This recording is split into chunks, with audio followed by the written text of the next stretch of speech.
यह प्रार्थना करके मैं करता हूँ साष्टांग नमन, पाप ताप और दैन्य निवारण करो तत्क्षण ही।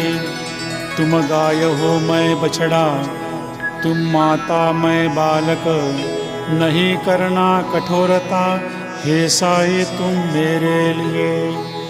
तुम हो मलयगिरी चंदन, मैं हीन पौधा अनुगामी, तुम पवित्र गोदा जीवन, मैं हूँ महापातकी।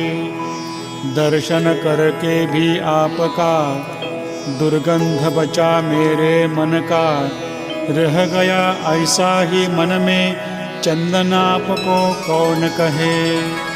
कस्तूरी का जब साथ मिले माटी का तब मूल बढ़े, सुगंधित फूलों का साथ मिले धागे